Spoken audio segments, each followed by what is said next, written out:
Kujang one विभाग को एक बड़ सफलता 19टी कईंछ सहित जड़े गिरफ। एक प्लास्टिक बैग और हीरो स्प्लेंडर प्लस रे चालाण हेउथला लिसेमिक पंक्टाटा प्रजातिर कईंछ।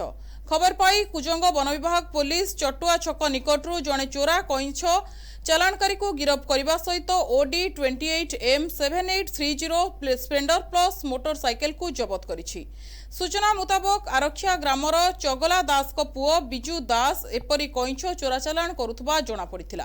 खबर पाइबा परे बिजू को कुजंग रेंज ऑफिस को आनिबा सहित एक मामला रुजु करी जगतसिंहपुर कोर्ट चालाण करिथिबा कुजंग वनखंड अधिकारी संजय प्रधान गणमाध्यम को सूचना दैछंती। मोना संजय प्रधान रेंज ऑफिसर कुजंग गतकाली 27/3/2026 जन व्यक्ति फोन कले जनक जन व्यक्ति से पाखापाखि 19टी कईंछ नहीं से जाऊँगी। तेणु आम टीम तुरंत से जगह पहुँचले चटुआ छक निकट में देखले जे तांकर गोटे प्लास्टिक बैग रे 19टी कईंछ अच्छी। से कईंछ ना हला इंडियन सफ्टशेल टर्टल, तार साइंटिफिक नेम हला लिसेमिज पंक्टाटा। गोटे प्लास्टिक बैग भितर हीरो स्प्लेंडर प्लस मोटरसाइकेल नहीं जाऊले। से मोटरसाइकेल नंबर हला 0D21M7830। से व्यक्ति नाम हला बिजू दास, बयस 32, बापा का नाम चगला दास, 8 अरखिया, पोस्ट कुजंग, डिस्ट्रिक्ट जगतसिंहपुर।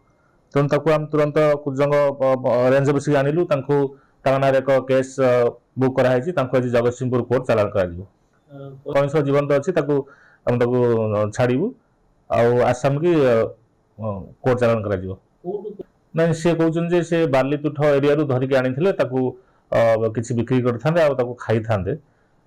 तेणु पछरे कौन अच्छा बोली से कहना से पर्सनाली से निजे ही आनी ना। सी तो पाखक जना जाऊनी कि आम जेहेतु गोटे केस धराई आम फ्यूचर किए अच्छी कि ना निश्चय इनक्वारी करूँ जानू। जदि किसी भी थाए तुरंत कार्यानुष्ठान नबू। तेबे घटना संपर्क में अधिक तदंत जारी रखिछि कुजंग वन विभाग। कुजंगरू सुब्रत मल्लिक रिपोर्ट NTV।